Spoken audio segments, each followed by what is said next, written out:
Halo Tribuners, jumpa lagi bersama dengan saya Kusnola Syaifah di Bincang Politik. Tribuners, hari ini saya sudah kedatangan tamu yang sangat spesial. Di hadapan saya sudah datang secara langsung. Wah, ini tamu saya yang sangat spesial sekali, Tribuners. Sekarang sudah kedatangan Bang Rizwan. Ya, benar ya, Bang? iya, betul. Iya. Bang Rizwan ini merupakan seorang politikus politikus Indonesia, Tribuners. Ini asal Lampung. Benar ya, Bang? Betul. Nah, dan sekarang kita akan berbincang-bincang selama kurang lebih 30 menit ke depan tentang bersama dengan Bang Rizwan. Dan tentunya tema kita serta materi ataupun obrolan kita yang akan kita ulik hari ini tuh benar-benar excited banget Tribuners. Jadi untuk Tribuners pantengin dari awal sampai selesai biar tahu ya topik yang kita bahas bersama dengan Bang Rizwan hari ini itu apa. Oke. Iya. Bang Rizwan, mungkin Tribuners di rumah ini ada yang belum kenal dengan Bang Rizwan. Walaupun Bang Rizwan kan sudah mondar-mandir di dunia politik gitu kan, rasanya nggak Abdul kalau Bang Rizwan tidak perkenalan dulu dengan Tribuners di rumah. Oke, Tribuners ya, panggilannya ya. Kenalkan, saya namanya Rizwan Tony, lahir di Bandar Lampung ini 65 tahun yang lalu. Aslinya si putra Menggala, Omega, orang Menggala asli. Orang Menggala asli ya, Bang. Dan sekarang alhamdulillah dilantik kembali di DPR RI. Sekarang duduk di Komisi 2. Membidangi pemerintahan, pertanahan, KPU, Bawaslu, Seknek dan lain-lain, termasuk staf presiden. Cakupannya cukup luas ya, Bang. Ya, pemerintahan lah. Pemerintahan. Oke. Bang Rizwan, hari ini Tribuners mungkin masih bertanya-tanya gitu tentang perjalanan karir dari seorang Bang Rizwan ini. Dimulai sejak kapan, Bang? Mulai meniatkan diri untuk terjun ke dunia politik ini, Bang? Bisa ceritakan, Bang? Iya. Awalnya sih sebenarnya ya kader Golkarnya udah lama ya, sejak Orde Baru. Tapi kalau zaman Orde Baru itu kan masih pakai apa? Untuk DPR RI itu nomor ya, nomor urut. Nah, kita yang rakyat jelata gini kebagian lah gitu. Abang rakyat jelata saya gimana nih? Lalu reformasi, tapi saya backgroundnya sebenarnya pengusaha, bukan politikus. Iya. Jadi, memang saya juga lihat dari beberapa biodata Abang banyak nih ya. Nanti kita tuh bahas juga ya, Bang ya. Saya bidangnya properti, ya, di anggota REI lah gitu. Nah lalu reformasi.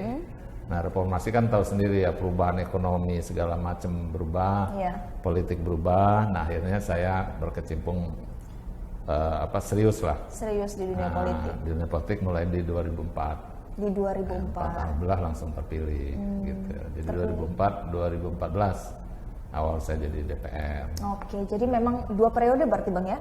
2 periode. 3 periode tambah sama yang sekarang. Sekarang ini kan sebenarnya 2014 itu saya mencalonkan diri, tapi tidak jadi karena Golkar cuma dapat 1. Nah 19 itu sebenarnya saya juga sudah tidak berniat, tapi oleh partai tetap dimunculkan namanya. Gitu kan. Ya, alhamdulillah walaupun itu kan masih ada pemilih setia sama saya kan. Dapatlah saya nomor 3 terbesar ya, maksudnya perolehan suaranya. Nah, tapi karena dapat 2 kursi, yang dapat nomor 1 dan nomor 2. Nah, karena nomor 1 mendapat tugas sekolah baru, jadi saya menggantikan gitu. Bang Rizwan, kan Abang juga sudah lama nih, Bang, berkecimpung di dunia legislatif ya, Bang ya. Hampir bahkan 3 periode lah ya gitu kan. Nah Bang, perbedaannya apa sih, Bang? Kan sekarang Abang sudah dilantik nih sebagai DPR RI Komisi 2 ya, Bang? Komisi 2 14 Juni kemarin kalau nggak salah. Ada nggak, Bang, perbedaannya antara Abang di 2004 sampai dengan 2014 terus dilantiknya sekarang gitu, pas sekarang ini? Karena kan ini kalau nggak salah dari masa peralihan ya, Bang ya? Nah itu gimana, Bang? Beda lah ya, dari 2004-2009 itu di DPR itu suhu politiknya yang tinggi. Jadi bagaimana selalu kita bersama-sama ya membahas masalah politik, juga undang-undangnya cukup tinggi. Jadi minat kerjanya masih lumayan gitu. 2009, 2014 udah agak mulai berkurang. Tapi 2014 ke sini nih ya karena banyak istilahnya apa ya, calon-calonnya juga yang cuma duduk manis jadi gitu ya. Ya kalau orang bilang sih apa namanya itu titipan lah gitu ya. Akibatnya ya setelah saya dapat masuk kemarin itu agak kaget juga. Ditambah lagi ada virtual ini kan. Iya benar. Beralasan lah virtual semua. Jadi kadang-kadang di komisi itu cuma 4 orang. Jadi banyak yang enggak. Ya, kebetulan saya karena kebetulan saya gaptek, jadi saya hadir terus. Justru abang yang hadir terus tuh. Iya, dianggap mereka rajin katanya. Padahal saya sebenarnya karena udah lama nggak berkecimpung, ya pengen lagi lah rapat. Karena zaman saya 2004-2014 itu selalu hadir, gitu. Nggak ada yang virtual kan.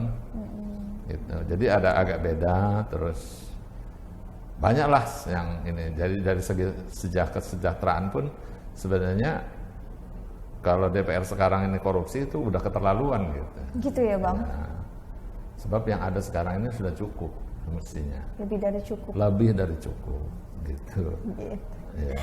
Wah, jadi memang ada perbedaan ya bang antara mungkin siklus politiknya juga ya bang yang lama dengan yang sekarang gitu kan, apalagi kita terdampak pandemi COVID yang memang mengharuskan kita serba virtual itu tadi, jadi memang ada perbedaan di sistem kerjanya juga ya bang ya. Iya, ditambah lagi kan sekarang ini hampir semuanya kan ke pemerintah. Ke pemerintah. Partainya dan ketua umum semua rata-rata. Jadi suhu politik di DPR itu sudah soft aja karena selesai di atas gitu. Beda 2004 dulu ada yang istilahnya apa itu tidak di pemerintahan, oposisi lah gitu.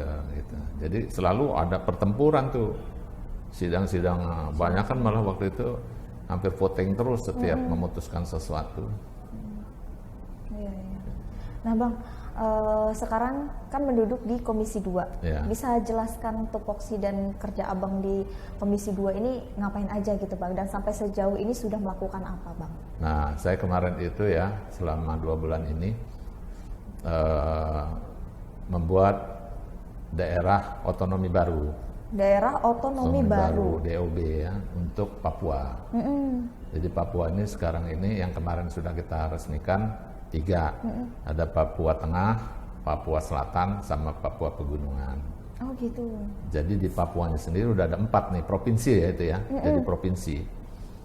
Nah, alhamdulillah udah diketok, sudah mulai disusun, kita nyusun mulai khususnya KPU, Bawaslu, karena kan ini sudah mau pemilu. Iya benar. Terus PJ-nya juga kita minta segera diadakan supaya ada persiapan untuk penerimaan karyawannya, karyawan mana aja yang akan ini kan harus benar-benar terseleksi ya. Nah, sekarang sedang berjalan nih Papua Barat dibagi 2 lagi, satu lagi Papua Barat Daya. Nah ini yang lagi kita itu untuk pemerintahan ya. Jadi lebih kepada apa administrasi pemerintahan lah. Lalu ada KPU, Bawaslu, ini dalam persiapan 2024 ini, baik presiden maupun caleg, legislatif maupun pilkada nanti serentak. Jadi persiapan PJ, gubernur-gubernur, bupati-bupati yang sudah masa jabatannya habis diganti PJ. Ya. Dan abang mengawasi di bidang itu turun langsung itu. Ya bang ya. Nah terakhir itu Kementerian Atr BPN, kebetulan menterinya baru, mantan Panglima, dan diperintahkan oleh Presiden untuk memberantas masalah mafia. Nah, masalah mafia ini, jadi kemarin tuh seru juga, dia keras gitu kan. Ya, saya sangat mendukung karena kita tahu sendiri ya sejak kejadian yang di Riau kemarin, Pak Darmadi itu. Bahwa dia punya HGU cuma sekian, tapi dia bisa kuasai lahannya lebih dari izinnya. Akibatnya pemerintah dirugikan karena tidak ada izin segala macam itu. Tapi kenyataannya ada gitu bertahun-tahun gitu. Ya itulah yang namanya mafia tadi kan. Nah itu bang. Nah ini menteri concern. Begitu saya sebut Lampung aja dia, nah itu juga Pak Rizwan kita harus berantas itu Lampung katanya. Gitu. Memang Lampung banyak juga kah bang atau gimana bang? Banyak yang kita dengar, tapi kan. sakti semua di sana kan. Nah ini ya kita pelan-pelan lah ya memperbaiki itu. Di samping itu juga bukan hanya sekedar memberantas mafia, tapi kita mendorong juga program sertifikat langsung itu loh, PTSL. Kalau dulu tuh zaman prona gitu, kalau sekarang PTSL. Jadi kita minta itu semua rumah, tanah, persil, itu harus sudah ada sertifikat. Sertifikatnya. Nah, jadi ke depan itu ada namanya peta rincikan. Nah sehingga kalau kita mau beli tanah, beli apa sudah ada, nggak perlu ngukur-ngukur kayak zaman sekarang. Tiap beli ngukur. Iya. Mending kalau nambah kan, ternyata nambah berkurang. Nah sekarang nggak, mudah-mudahan itu udah kita sepakati lah gitu. Oke. Mungkin Bang Rizwan bisa ceritakan sedikit aja tentang mafia tanah di Lampung ini seperti apa sih Bang gitu. Dan kedepannya apa yang pengen Abang buat untuk mafia tanah, memberantaslah mafia tanah di Lampung ini gitu. Ya sebenarnya ini kan masalah mafia tanah ini kan, kalau mafianya mungkin bisa mafia ini kan dalam tanda kutip bisa intern, bisa juga ekstern. Tapi kan yang intern ini yang lebih sulit gitu kan. Mulai dari BPN-nya, mulai dari kepolisiannya segala macam ini kan. Nah itu tuh Bang. Mata rantainya. Nah tapi kan pelan-pelan. Kalau yang menjadi haknya rakyat tentunya kita kembalikan ke rakyat. Kalau menjadi hak pemerintah, misalnya masalah hutan lindung, hutan produktif, ya kita kembalikanlah itu. Jangan seperti sekarang ini kan banyak sulapnya, pinggirnya hutan, tapi dalamnya ada tanaman, ya dalam tanda kutip gitu kan. Nah, itu gimana tuh Bang ya? Ya kita harus kasih tahu, dan Menteri concern ya, Pak Menteri bilang saya nggak peduli siapapun backingnya, saya akan ajar. Itu dia komit sama kita, sama Komisi 2 gitu. Oh, kalau dia tentara saya akan ngomong Panglima, kalau dia polisi saya akan ngomong ke Kapolri. Itu komitnya Pak ini. Nah kebenaran kan dia memang mantan Panglima kan. Iya benar. Jadi galaknya wajar lah, dia jadi juga punya pasukan gitu. Benar-benar ya Bang ya untuk mafia tanah ini. Bahkan di internnya kalau ada laporan misalnya kepala Kakan atau BPN yang bermain gitu ya, dia langsung pecat, dan itu udah dia kasih tahu, udah banyak yang dia berhentiin. Bukan berhenti kalau dia masih masih bisa toleran dipindahi, tapi kalau dia udah keterlaluan saya berhentikan. Jadi memang setegas itu ya Bang? Ya insya Allah lah dia komit terhadap ininya ya. Karena ini memang perintah presiden, jadi dia jadi menteri itu memang itu tugasnya. Dan itu memang dia jalanin ya, dia punya pasukan juga kan, namanya juga mantan Panglima kan. Gitu.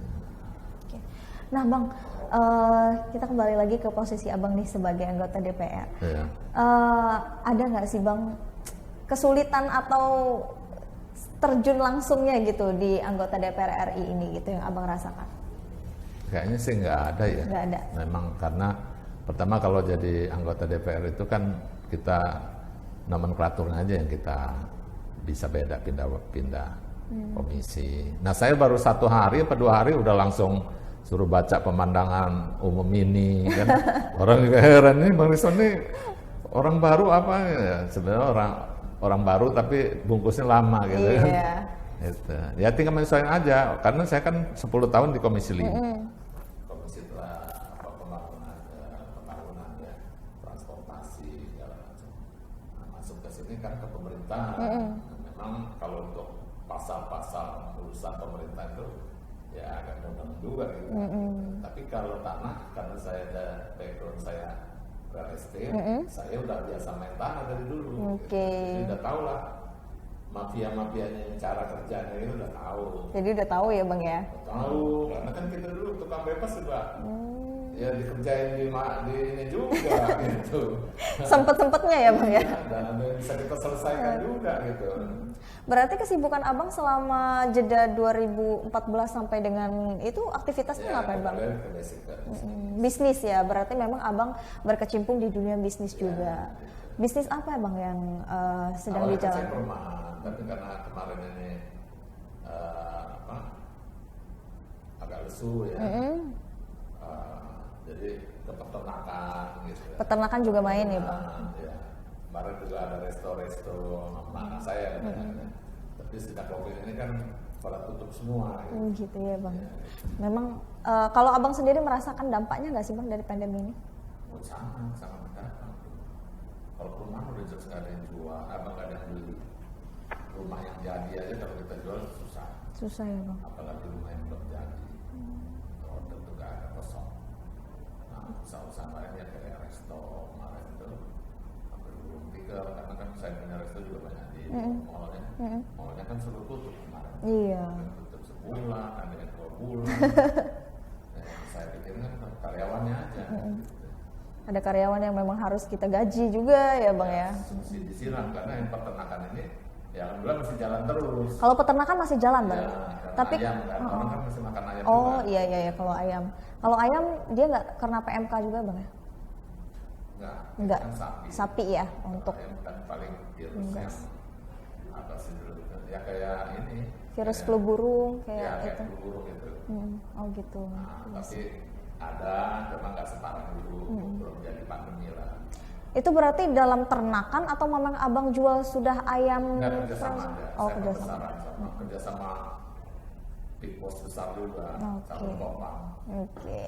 Kalau nggak kerjasama kegulung gitu. Memang semua harus ada kerjasamanya ya Bang ya. Yang gajah ini memang luar biasa. Nah Bang, Abang juga saya dengar sempat bekerja di atau berkecimpung di Real Estate Indonesia. Bisa ceritain nggak Bang itu bagaimana tuh Bang perjalanannya? Ya kalau Real Estate dulu kan zamannya baru lebih smooth lah ya. Menterinya itu sangat dihormati dan didengar gitu kan.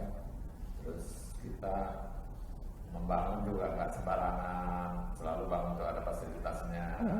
Tidak mengcover apa istilahnya kalau kita bangun tetangga sebelah banjir nggak boleh, karena kan kita akrab. Gitu. Kalau sekarang ini nggak tahu udah tumpang tindih aja, mana yang terakhir itu yang paling tinggi. Gitu. Akibatnya rumah yang lama ya terendam, drainasenya karena pemerintahnya yang tadinya menteri perumahan aja ya, walaupun dia bukan kementerian tapi menteri negara, itu aja udah kesulitan untuk merancang perumahan nasional ini. Nah waktu saya di zamannya SBY, kita kembalikan sendiri karena beberapa orang lain juga ketua umumnya ada di Komisi 5. Kita kembalikan kementerian sendiri. Jadilah itu Kementerian Perumahan. Giliran Jokowi dibalikin lagi ke PU. Jadi dirjen doang. Iya. Padahal kalau sandangnya itu kan sandang pangan itu kan menteri sendiri, ya kan? Kalau pangan itu pertanian, sandang perindustrian. Ini nggak ada menterinya, jadi ya itulah akhirnya tumpang tindih tadi, nggak secara nasional tuh ya kayak di nomor 2 kan. Padahal rumah ini di mana-mana adalah ukuran ekonomi, indikator ekonomi. Kalau orang sudah beli istilahnya real estate banyak yang beli, itu ekonomi sudah mulai stabil berarti Bang ya. Tapi kalau dia stop atau berturun, itu ekonomi akan turun, inflasi pasti tinggi. Itu kalau di Amerika tuh indikatornya rumah.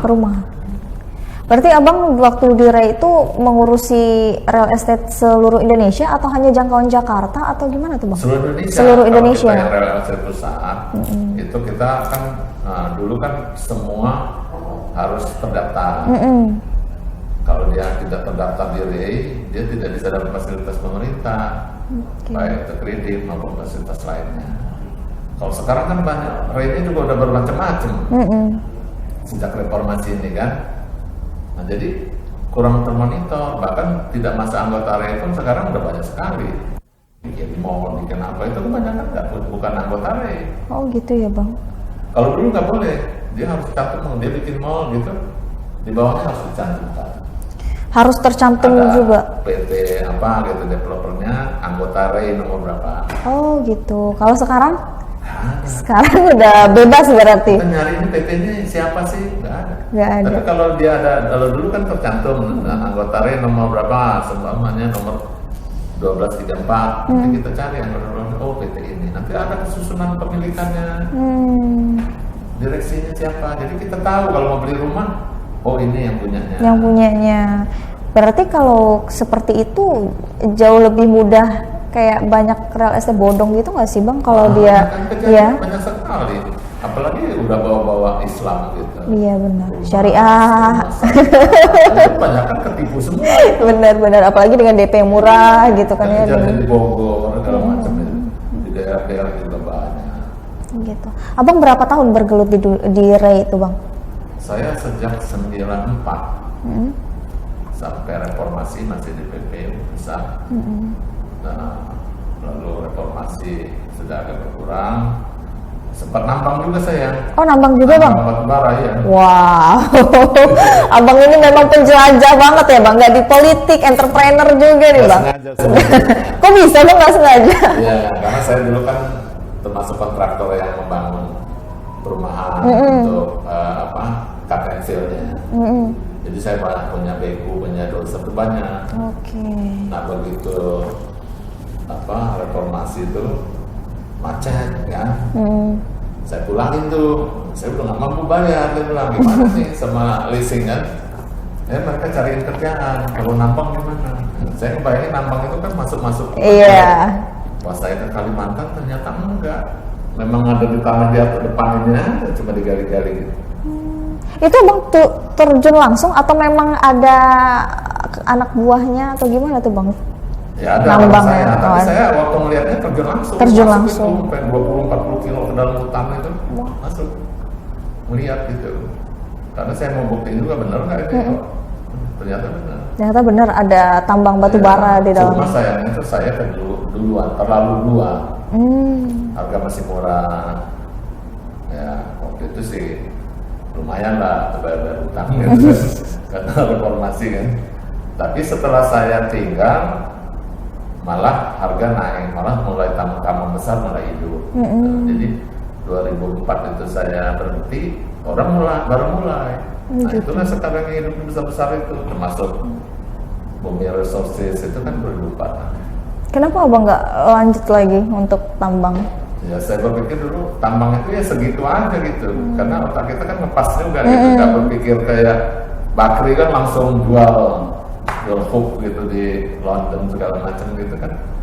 Kalau saya kan nggak berpikir sampai sana, kita ngegali ada dapat duit, gali dapat duit gitu. Kalau orang kan potensi dulu yang dijual dicari kan, sekian juta bibit atau miliar bibit baru dijual hooknya di sana.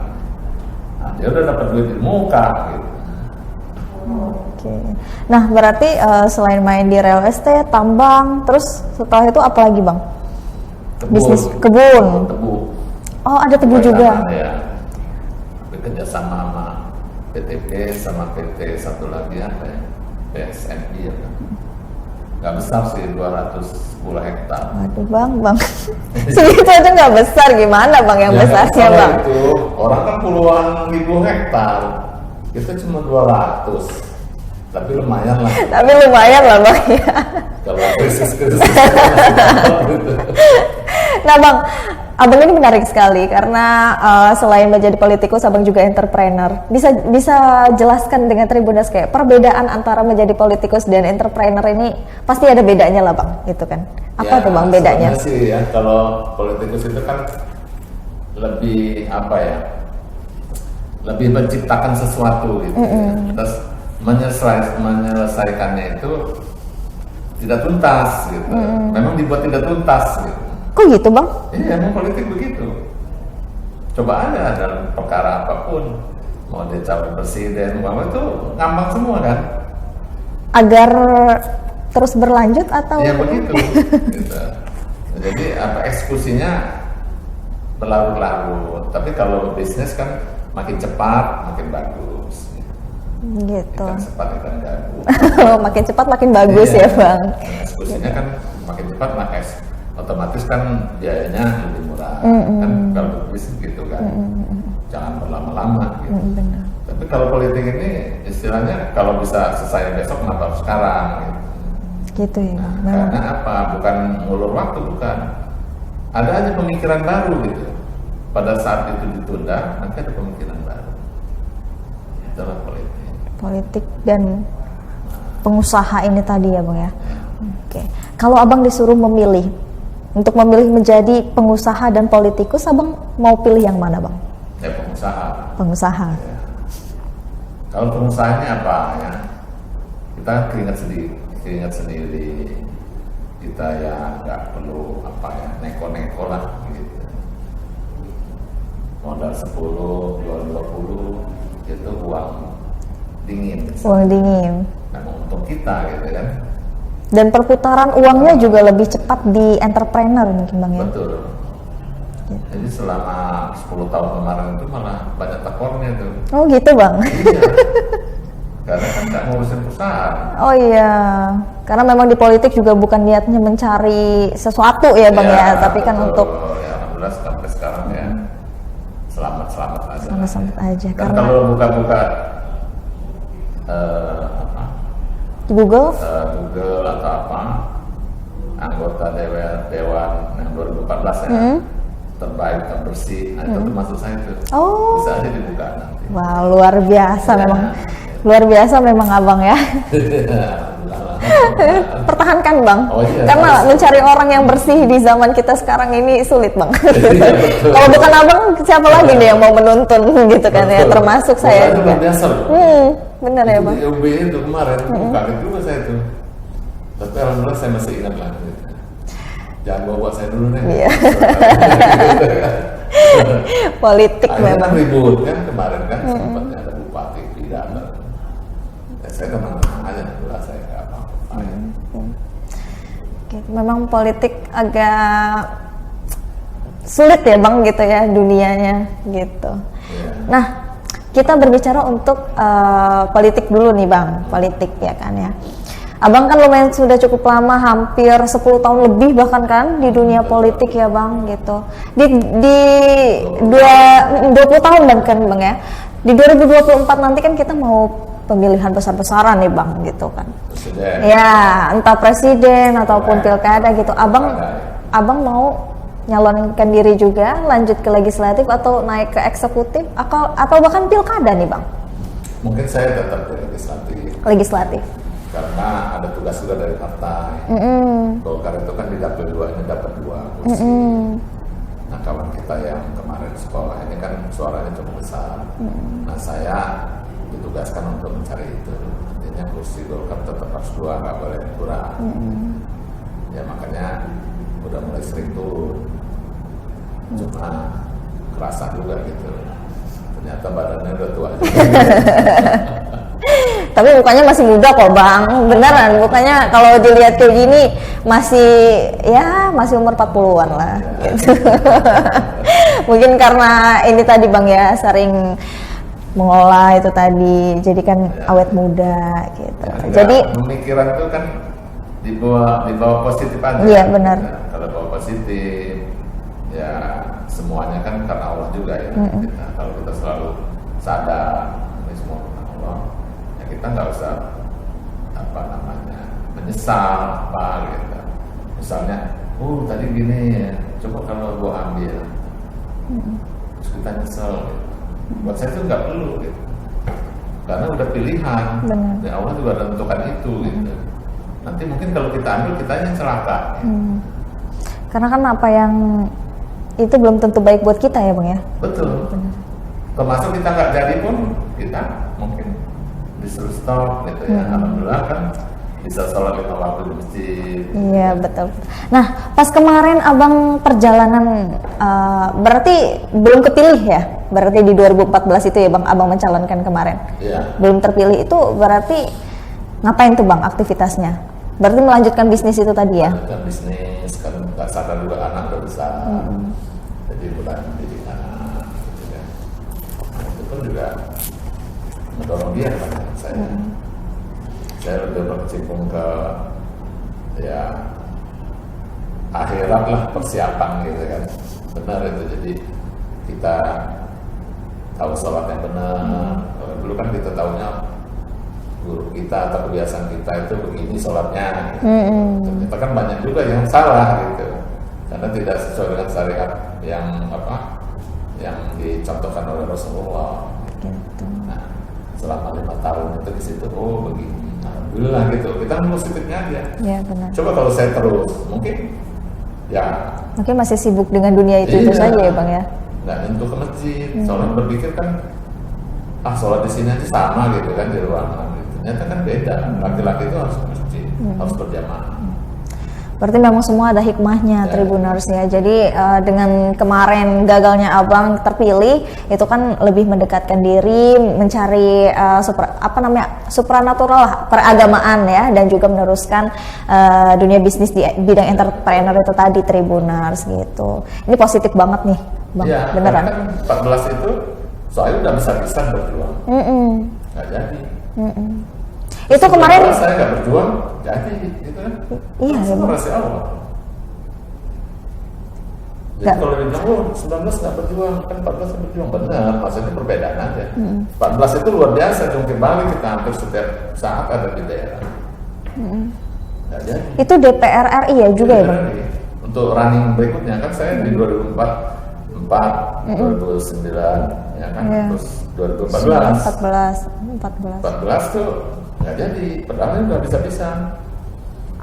Nah 19 nggak kampanye, nggak keluar duit, malah jadi. Tapi malah jadi. Ya kan itu kan karena Allah, bukan karena siapa. Allah yang atur. Abang menyangka nggak berada di posisi ini sekarang, menjadi DPR RI Komisi 2? Bisa. Karena Allah tadi. Bukan karena Allah, enggak, saya sih Allah yang atur. Nah karena Allah atur, rahasia apa nih? Kan kita nggak tahu. Ya kita harus jaga baik-baik aja, nggak usah macem-macem gitu kan. Kalau rahasianya udah kita tahu kan enak, kita kan nggak tahu apa ini senang, apa tiba-tiba ini ujian buat kita, kan nggak tahu. Karena kan senang, sedih, susah, semuanya ujian ya Bang ya. Betul. Makanya kemarin tuh teman-teman semua, ayo dong kita bersyukur gitu, makan rame-rame. Saya kalau saya mau makan bukan bersyukur, ya kita nikmati aja makanannya. Bukan konteks saya senang-senang, saya udah jadi pejabat lagi, bukan. Karena ini rahasia Allah yang saya sampai sekarang tuh takut, sangat takut saya. Kok tiba-tiba saya dilantik gitu? Wah mau ada apa nih gitu. Memang kita kadang kayak gitu Bang, kita nggak dikasih masalah, kita bingung kenapa kok Allah apa nggak saya nggak dikasih masalah, dikasih kenikmatan kita juga rada takut gitu. Memang harus begitu ya Bang ya. Kita nggak boleh terlena bahwa ini Allah sayang sama kita, belum tentu. Justru kalau sakit itu Allah sayang sama kita. Benar. Kalau kita berzikir, kita ingat Dia terus. Jadi diangkat dosanya. Banyak berbuat baik kita kepada Dia. Coba kalau kita senang-senang, apalagi sampai mabuk, ya nggak mungkin ya kata Allah. Nah, ada tips nggak dari Abang nih, selaku menjadi anggota DPR sekaligus pejabat lah bisa kita bilangkan seperti itu, untuk bisa tetap berada di jalur positif gitu? Ya berpikir positif, bersyukur, jangan berlebih. Kalau mau kaya, itu ya harus jadi pengusaha. Bukan politikus. Jadi ada 3 moto saya itu sebenarnya di dalam memilih kerjaan. Ya. Pertama kita itu ngabdi. Kalau ngabdi itu kita nggak boleh kaya. Namanya juga kita ngabdi. Tapi kalau kita ngabdi, misalnya jadi guru, sorenya ngojek, nah sekarang nanti jadi tukang ojek gitu loh, jangan jadi guru. Gitu. Karena kan dia mencari duit, tukang ojek. Tapi kalau ngabdi, ya harus dimulai dari istri, kalau dia laki-laki. Kalau dia perempuan, suaminya kasih tahu. Kita ini ngabdi, ya harus benar-benar. Tidak boleh bicara materi. Ya kan? Yang kedua itu, yang profesional. Dia punya pekerjaan bagus, punya keahlian bagus. Ya tentunya pada hasilnya dia berdasarkan keahliannya. Manajer yang hebat. Seorang komposer, pokoknya dia berdasarkan keahliannya. Keahlian dan profesionalitas ya Bang. Makin pintar dia, makin banyak dia. Yang ketiga, entrepreneur. Kalau entrepreneur ya motonya memang kaya, time is money gitu kan. Iya benar. Lu nggak bawa duit, ngapain lu ke rumah gua gitu kan. Nah, jadi kita memang harus jadi entrepreneur kalau mau kaya gitu. Tapi kalau kita jadi anggota DPR kan ngabdi. Nah kalau kita mau berlebih, mau cari kaya di situ, ya banyak itu teman-teman kita yang sudah sekolah itu karena berlebih. Kalau menurut saya ya, karena berlebih. Kalau yang wajar-wajar aja mungkin Allah belum jalan. Jadi pada dasarnya kita itu ya, semua orang manusia itu ada kesalahan, cuma masih ditutupi oleh Allah, ditutupi kesalahan. Tapi begitu Allah memberitahu kepada makhluk lainnya, itu ada tuh ayatnya itu, memberitahu makhluk lainnya apa aja, pohon kayak makhluk lain, bisa manusia, bisa kalau pohon mungkin kita nabrak pohon, itu kan pemberitahuan gitu. Keadaan tubuh, rambut berubah, itu kan tanda-tanda. Kadang-kadang manusia nggak sadar, tetap aja, boru aja. Tapi begitu dia diberitahu kepada manusia lainnya, nah manusia lainnya kan macam-macam, bisa petugas KPK, bisa tahu, baru sadar. Dan umumnya bayangkan itu, nggak Islam, nggak Muslim, kalau dia masuk KPK atau dimanapun, dia pakai jilbab tuh, cewek, ya kan? Iya. Nah, gitu. Jadi pada dasarnya semua manusia itu ada kesalahan. Cuma ada yang ditutupi, ada yang dibuka. Nah yang dibuka ini kadang-kadang dia nggak sadar, dia nyalain orang, padahal Allah tuh yang buka. Hei, kamu sudah berlebih. Gitu. Ini waktunya berhenti gitu ya. Oke, luar biasa sekali Tribuners. Bang, kita kembali, kita pengen tahu juga nih Tribuners di rumah tentang posisi Abang di Golkar itu sendiri, Bang. Gitu. Bisa jelasin posisinya apa, Bang? Nah, di Golkar ini untuk periode sekarang ini, saya sama sekali nggak ikut apa-apa. Jadi memang anggota saja atau ya, gimana? Ya karena tadinya sudah mau stop gitu. Jadi saya nggak ikut di DPP, nggak ikut mana. Bahkan di DPR ini pun saya nggak masuk ke yang lain-lain, saya cuma anggota Komisi 2 aja.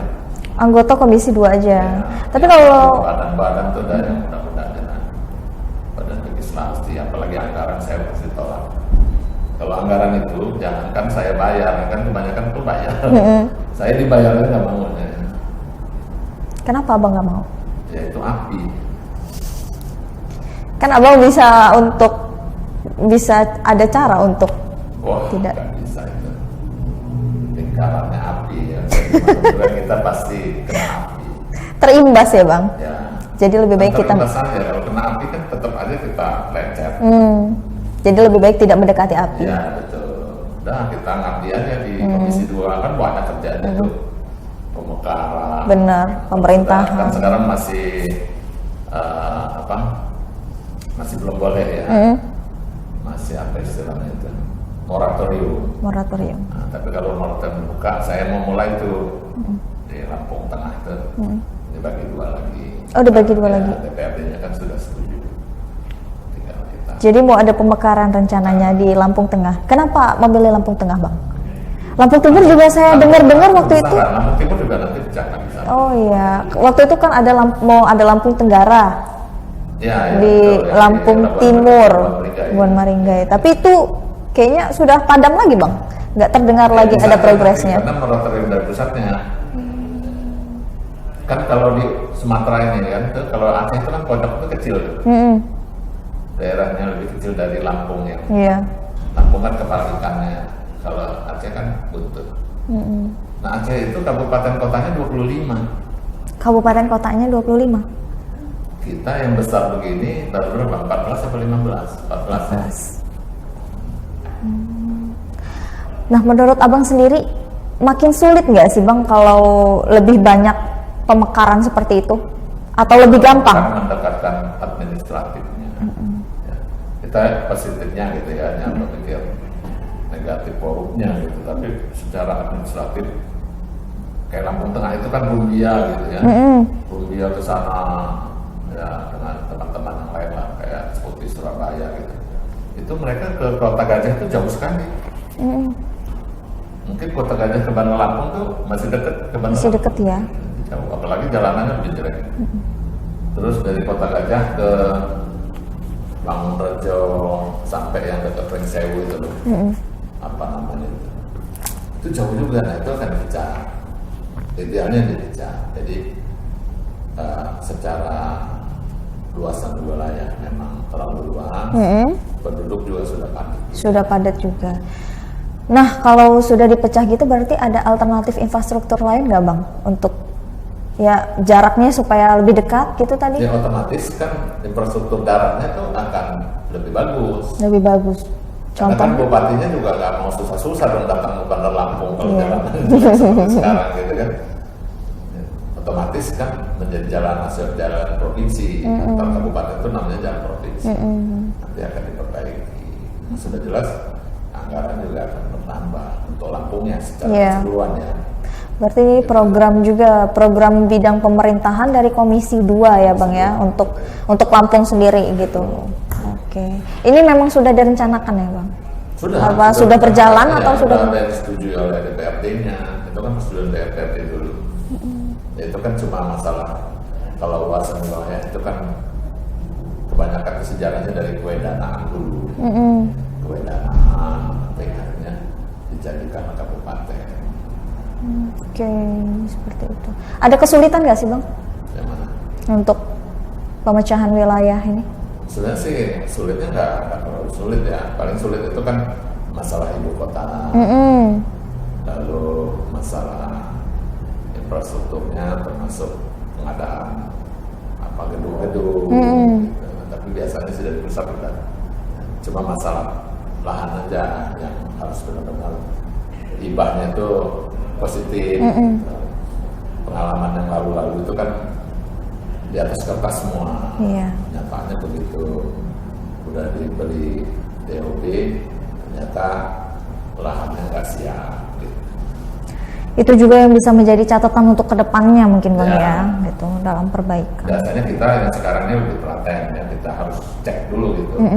Ini lahan yang mau istilahnya dihibahkan, posisinya gimana, statusnya gimana.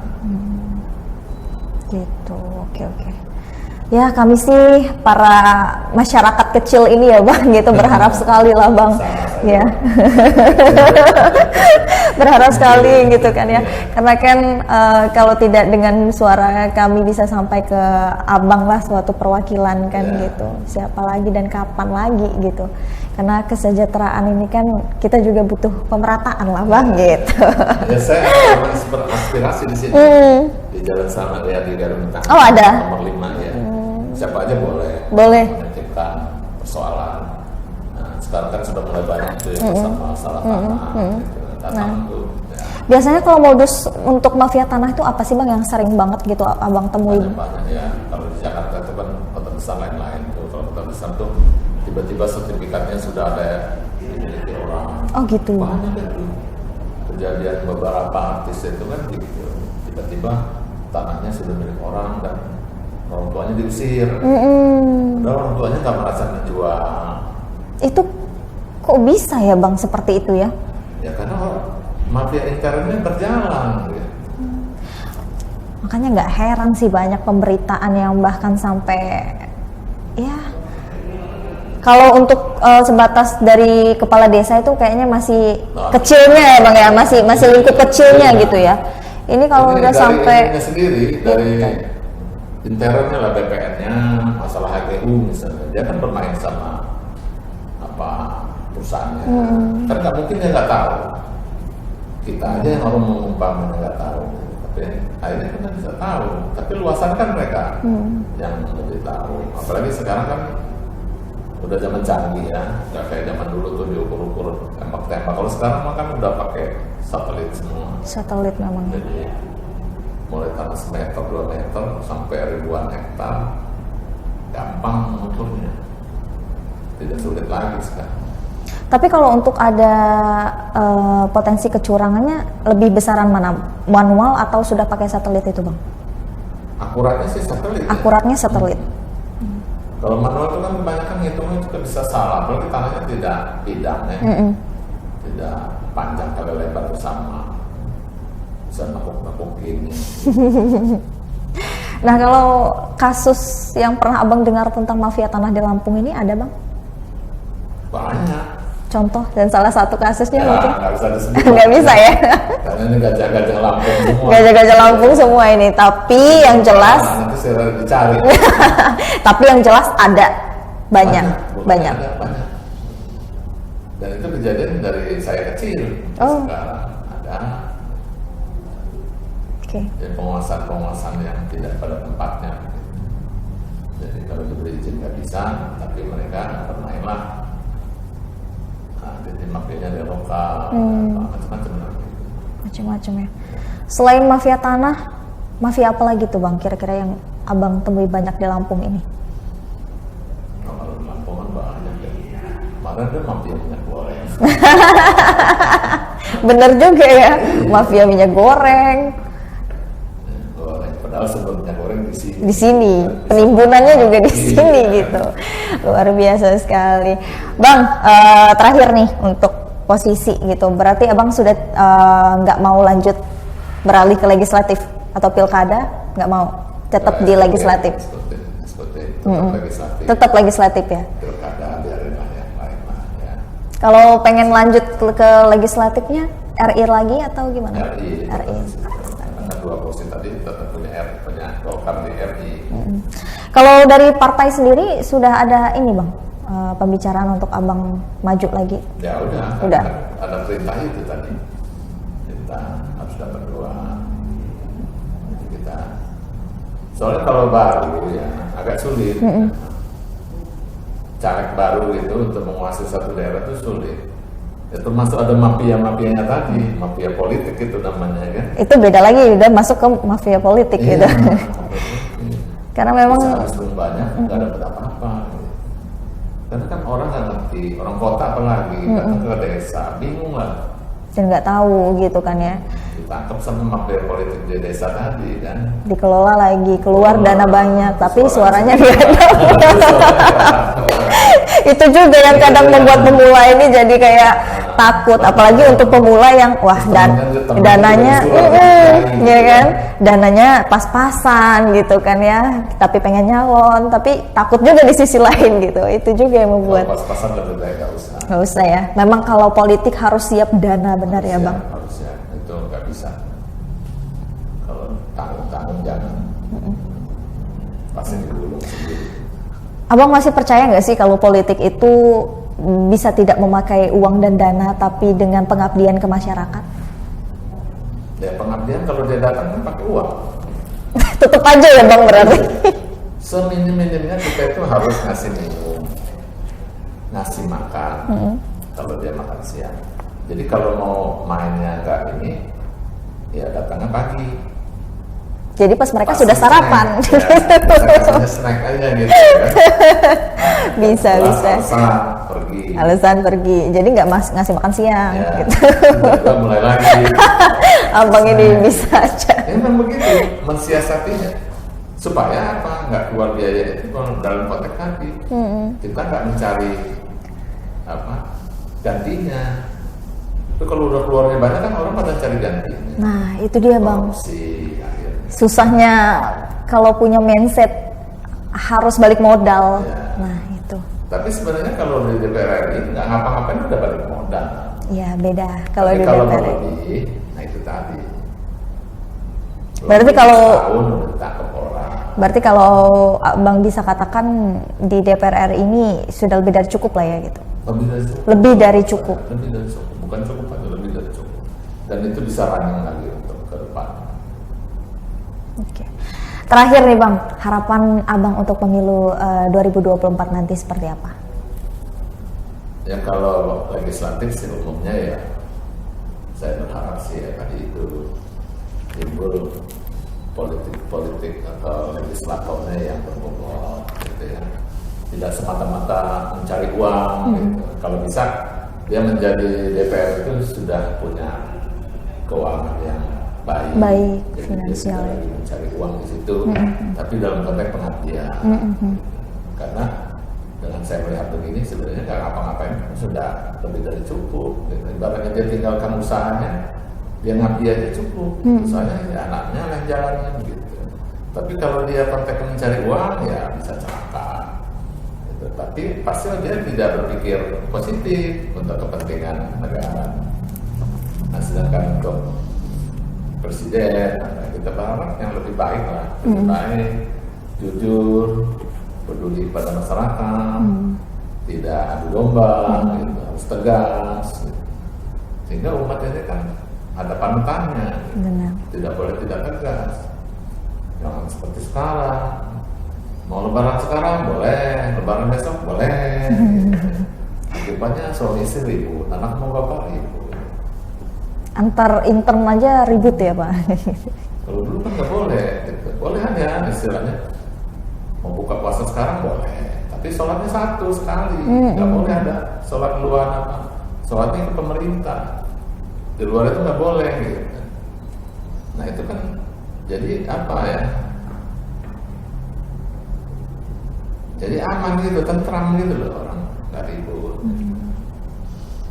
Nah kalau saya harapkan presiden depan itu ya begitu, lebih tegas, jangan banyak utang.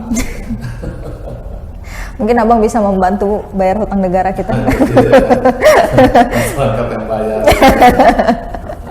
Oke, abang memang ke Lampung ini ada urusan khusus atau memang sudah tinggal di sini atau gimana nih bang? Enggak, sekarang ini kebetulan diundang sama Pak Gubernur. Acara nikahan kemarin. Terus ketemu juga beberapa teman-teman, konstituen atau masyarakat yang ingin ngadu, tapi di posko aja. Tapi kalau domisilinya memang sudah di Jakarta atau gimana bang? Enggak, saya punya rumah di sini juga. Oh memang ada rumah di sini. Rumah di sini. Tinggalnya dari tahun 78 memang di Jakarta. Memang tuh di Jakarta. Tapi rumah saya di sini di Garut Tangerang sama Tiari. Gitu. Oke, Bang, terima kasih banyak loh sudah mampir ke studio Tribun Lampung. Kita juga udah ngobrol-ngobrol ya terkait dengan banyak sekali lah gitu kan perjalanan abang di dunia politik sampai dengan entrepreneur, bahkan kita juga sempat membahas mafia tanah tadi ya kan yang ada di Lampung ini. Makasih banyak loh Bang. Mungkin kalau abang gak kesini, Tribuners nggak bakalan tahu nih gitu kan ya. Nggak, abang juga ini bisa menjadi sosok motivator untuk Tribuners bahkan untuk saya sendiri gitu. Makasih banyak ya Bang. Kedepannya kita bicara ekonomi ya. Amin. boleh. Sama ya. Iya. Oke Tribuners, terima kasih sudah menyaksikan tayangan Bincang Politik bersama dengan saya Kusnul Asyaifah. Saya pamit undur diri, terima kasih dan sampai jumpa.